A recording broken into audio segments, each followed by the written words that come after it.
안녕하세요. 없는 형편의 두 사람 힘을 합쳐 열심히 살면 사는 게 조금 고달플지언정 같이 고생하는 만큼 행복하게 잘 살 수 있을 거라 믿었는데 이렇게 파혼하게 되다니. 결혼 준비하면서 파혼하는 사람들이 그렇게 많다는데 그게 제 이야기일 줄은 한 번도 생각해 본 적 없었어요. 말씀드렸다시피 저희 집이나 예비 신랑 집이나 형편이 그렇게 넉넉한 편은 아니에요. 굳이 따진다면 저희 집이 예비 신랑에 비해서 조금 더 나은 편이긴 해요. 재산이나 그런 게 더 많아서 형편이 낮다기보단 저는 외동인데 예비 신랑은 밑으로 동생이 둘이나 더 있거든요. 예비 신랑이 취직하자마자 집에서 나와 혼자 지내고 있는 것도 그 이유가 가장 커요. 부모님 집에서 살면 생활비야 조금 덜 들겠지만 동생들 용돈 챙겨주고 부모님 생활비 보태드리고 하면 모으는 돈이 하나도 없겠다 싶었고 차라리 월세 20만 원 내고 혼자 지내는 게 더 싸게 먹힌다는 계산이었거든요.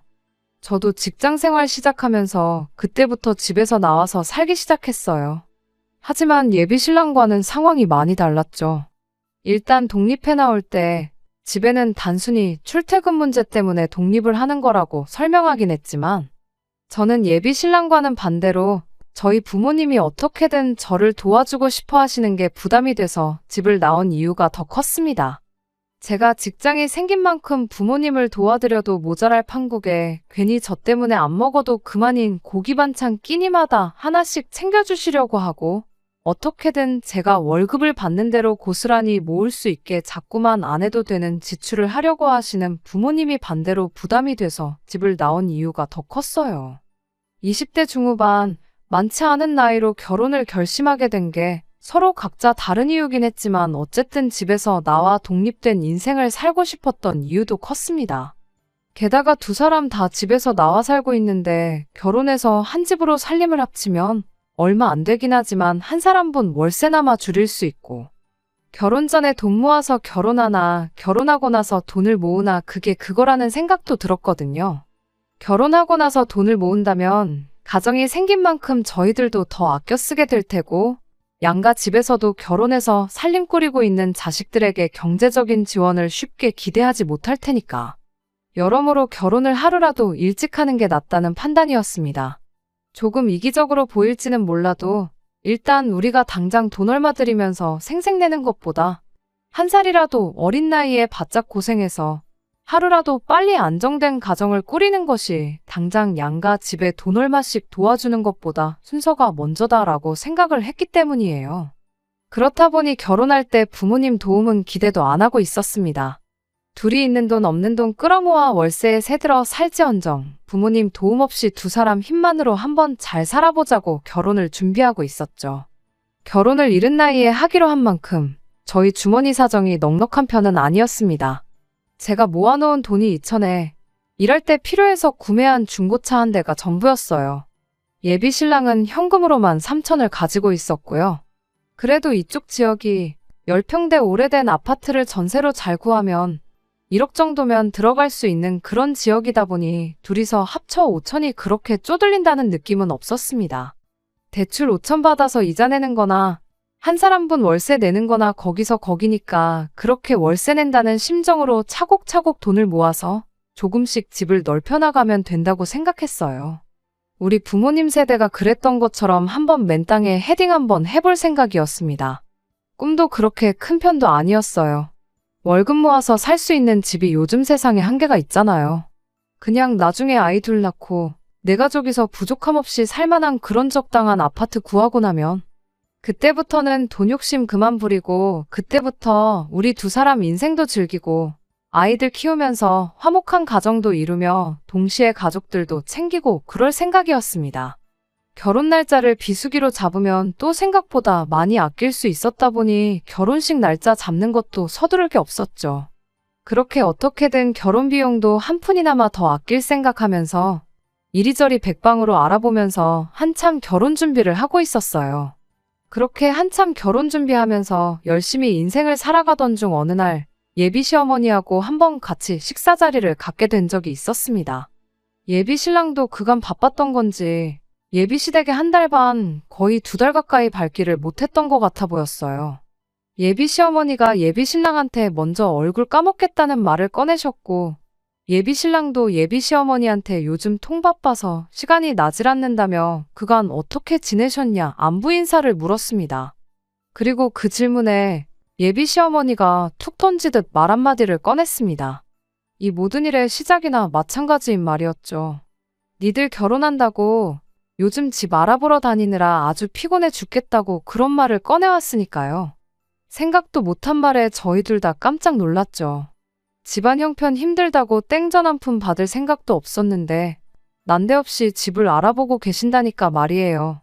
안 그래도 그때쯤 저희가 신혼집 하면 좋겠다고 이래저래 알아보던 아파트가 하나 있었는데 알아볼 필요도 없이 그 집을 해주시면 안 되겠냐 말할까 말까 엄청 고민을 했어요.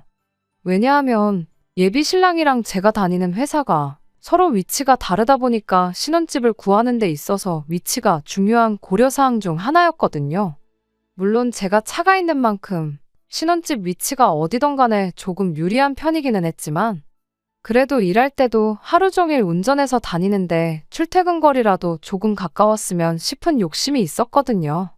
그런데 예비 시어머니는 그런 부분은 하나도 모르는 상황일 테니까 집을 어디에 구해야 하는지는 생각도 못하고 계실 거 아니겠어요? 그래도 일단은 입 꾹 닫고 가만히 있었죠. 그런 거에 대해서 이야기를 꺼낸다면 그건 제가 아니라 아들인 예비 신랑이 물어보는 게 맞다고 생각했거든요. 하지만 예비 신랑은 그날 우리 신혼집에 대한 이야기를 꺼내지 않았어요. 그날 그 자리에서 집에 대한 이야기는 예비 시어머니가 집을 알아보느라 바쁘다고 꺼낸 그 말 한마디가 전부였지요. 그날 식사 마치고 집에 돌아가는 길에 예비 신랑한테 단도직입적으로 물어봤어요. 이왕 집을 해주신다는 거 우리가 알아보고 있는 그쪽 동네로 알아봐 주시면 안 되냐고 말씀드리는 게 어떻겠냐고요. 그런데 예비 신랑이 그건 좀 그렇다며 한 발 빼더군요. 예비 시어머니 예산이 얼마인지도 모르는데 너무 우리 요구사항을 먼저 말하는 게 좋아 보이지는 않는다면서요. 먼저 어머니가 집을 알아봐 오시면 그때 우리한테 해주려는 예산이 얼마나 되는지 그런 게 대충 감이 오지 않겠냐고. 우리 모아놓은 돈도 있고 대출도 받을 계획인데 그런 거 다 감안해서 예비 시어머니가 우리한테 해주려는 돈이 대략 얼마인지 감을 잡고 그때 가서 말을 꺼내도 늦지 않다는 거예요. 그때는 남자친구 말이 충분히 합리적이라고 생각해서 그렇게 하기로 했습니다. 저라고 당장 2천만 원 가진 게 전부인데 거기다 대고 감이 좋다 배가 좋다 하는 것보다 나중에 결혼했을 때 시어머니와의 관계나 그런 것까지 생각해보면 일단 당장 내 의견을 고집하지 않는 게 좋다는 생각이었거든요. 그리고 저는 그 길로 부모님 댁에 들러서 이 이야기를 전했어요. 저희 부모님께서는 집까지 해준다는데 딸 자식 시집 보내는 입장에 아무것도 안 해서 보낼 수는 없지 않냐며 그 주에 노후 자금으로 준비하고 계시던 적금에 보험도 몇 개 해지해서 현금 4천만 원을 만들어주셨습니다. 예비시댁에서 신혼집을 얼마짜리를 해줄지는 모르겠지만 그래도 부모님 돈 4천에 내 돈 2천. 차 한 대 이렇게 가져가면 그래도 26 나이치고 충분히 손 부끄럽지 않게 가져가는 거라 생각했어요. 그런데 또 이렇게 부모님 지원을 받고 나니까 여유가 생긴 만큼 욕심도 생기더라고요. 부모님이 돈을 해주신 만큼 제 돈에 남자친구 돈까지 합치면 거의 1억에 가까운 거금이 되었잖아요. 예비 시어머니가 집을 해준다고 한다 치면 암만 그래도 30평대 아파트를 턱하니 해줄 형편이 안 되는 거 뻔히 아는데 해주셔봐야 저랑 예비 신랑이 알아봤던 그 10평대 아파트 정도 해주시는 게 최대일 테고 그 10평 남짓한 집에 신혼살림으로 1억을 채우는 게 사실상 말도 안 되는 일이잖아요. 예비 신랑 돈은 따로라고 쳐도 앞으로 결혼식 하면 축의금 들어올 것도 있고 결혼 비용으로 나가는 돈도 이래저래 본전은 치게 될 텐데 그렇다고 당장에 1억이나 되는 큰 돈을 그냥 통장에 묶어두고 놀릴 수도 없는 노릇이기도 했고요. 그래서 그냥 예비 시어머니가 집을 알아봐 줄 때까지 기다리는 게 아니라 아싸리 예비 시댁에서 집으로 해주려던 돈에 우리 돈까지 전부 합쳐가지고 이참에 그냥 대출도 하나 받지 않고 적당한 아파트 하나를 매매하면 좋겠다 싶었습니다. 그렇게 하면 예비 신랑과 저희 인생 계획에 있어서 몇 년은 절약하고 들어가는 거나 마찬가지였거든요.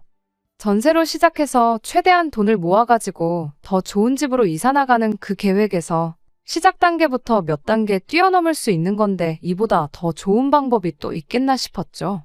그렇게 예비 신랑에게 우리 집에서도 사천을 지원해주기로 했다는 그 기쁜 소식을 전하며 제 생각도 동시에 이야기했어요. 예비 신랑도 듣고 보니 제 말이 일리가 있는 소리라며 어머니가 집을 구해줄 때까지 기다리는 것보다 네 돈 내 돈 할 것 없이 전부 모아 합쳐가지고 집을 매매하는 쪽으로 이야기를 해보겠다고 기대에 차서 이야기를 해왔어요. 그런데 한국말은 끝까지 들어봐야 안다는 말이 그 말이 뭔지 딱 알겠더라고요. 예비 시어머니가 꺼냈던 니들 결혼한다고 집을 알아보고 있다던 그 말이 전후 사정 생각 안 하고 맨 처음에 나온 니들 결혼이라는 그 말 한마디 때문에 저희가 착각을 했던 겁니다. 저희 결혼 때문에 집을 구하는 건 맞았지만 저희 살 집을 구해준다는 게 아니고 당신들 이사 나갈 집을 알아보고 있었던 거예요. 예비 신랑 밑으로 동생들이 지내기 좀 더 편한 곳으로 말이죠. 저희 결혼하는 건 결혼하는 거고 이사는 이사대로 따로였던 겁니다. 사실 그걸 가지고 누구 탓을 할 수는 없었어요. 우리가 김치국을 마셔도 한참 잘못 마신 거였으니까요. 하지만 저희 부모님은 그것 때문에 들고 있던 보험도 잘 모으고 있던 적금까지 깼는데 그거 생각하면 정말 저희 부모님 볼 면목이 없더군요. 집에 가서 부모님께 어떻게 말을 꺼내야 하는지도 정말 고민이었어요. 거의 2주 가까이 그 충격에 결혼 준비도 뒷전으로 미루고 걸려오는 부모님 전화도 피하고 혼자서 쓸데없는 고민하는데 시간을 허비했습니다. 그런데 막상 부모님께 이 이야기를 전하니 사정이 그런데 충분히 그럴 수도 있는 거 아니겠냐며 오히려 그냥 무심코 던진 말에 그런 착각을 할 만큼 결혼하는데 아무 도움도 못 해준 게 미안하다며 저한테 되려 사과를 하시더라고요. 그러면서 그 돈은 이미 그렇게 된 거 그냥 저 결혼하는데 보태주는 돈으로 할 테니 요긴하게 쓰라고까지 하셨죠. 정말 죄송스럽고 감사한 마음에 눈물이 다 날 지경이었습니다.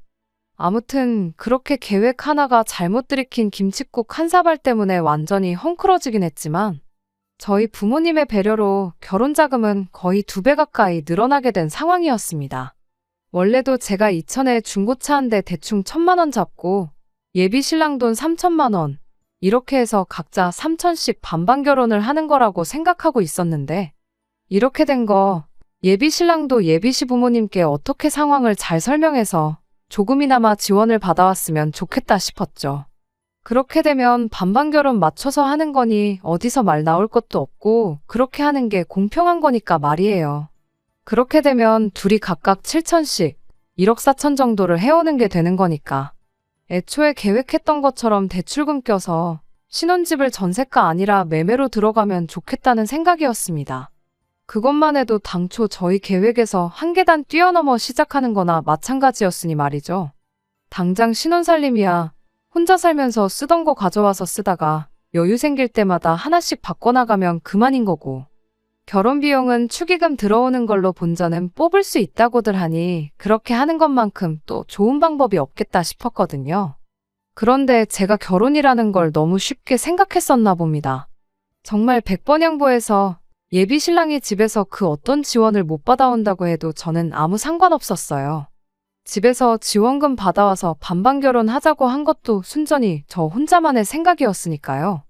애초에 집에서 아무 지원을 받지 않고 결혼하기로 한 건데 이제 와서 집에 가서 4천만 원 받아오라고 한다면 예비 신랑 입장에서는 충분히 난감할 수도 있다는 생각이었습니다.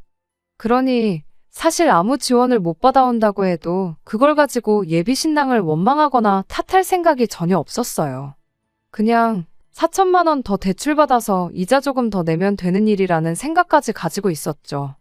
그런데 혹시나 싶어서 꺼낸 지원금 이야기에 오히려 예비 신랑은 제가 생각했던 것과 정반대의 반응을 보여왔습니다. 갑자기 어디서 장남 효자병에 제대로 걸려버려가지고 온 거예요. 4천만 원 이야기를 꺼내니 되려 예비 신랑이 안 그래도 저한테 기니 할 이야기가 있었다며 입을 열었습니다. 집에서 지원을 받아오는 게 아니라 자기가 결혼 자금으로 모아놓은 3천만 원을 자기 가족들한테 주고 싶다는 거예요. 그게 무슨 소리냐 했더니 자기가 너무 돈 생각만 해서 여지껏 가족들을 너무 모른 척 했던 것 같다는 겁니다. 이제 와서 부모님이 왜 이사를 가시는 건가 생각해봤다는 거예요. 자기가 집을 나가 산 지도 어언 3년 차가 되어 가는데 동생들 편하게 해주려고 이사를 가는 거면 갔어도 진작에 갔으면 됐었다는 거죠. 그래서 그 이유를 예비 시어머니한테 여쭈어 봤는데 어머님 대답이 이랬답니다. 혹시나 예비 신랑이 혼자서 사는 게 너무 고달프고 힘들면 집에 돌아오고 싶어 하지 않을까봐 이사를 못했다는 거예요. 예비 시댁이 예비 신랑이 다니는 회사랑 거리가 그나마 가까운 편이거든요. 말인즉슨 동생들 공부 때문에 이사를 하게 된다면 동시에 예비 신랑 내 회사랑 거리가 크게 멀어진다는 거죠. 그럼 예비 신랑이 혼자 지내는 게 힘들어서 집에 돌아오기로 결심했을 때 회사까지 거리가 멀어진 만큼 몸이 고생을 한다는 소리인 거고요. 그런데 이번에 결혼을 하기로 한 만큼 더 이상 남자친구가 돌아올 집이 필요가 없어진 거나 마찬가지니 그제서야 어머님이 다른 두 자식들 지내기 편한 곳으로 이사를 나갈 결심을 하셨다는 겁니다.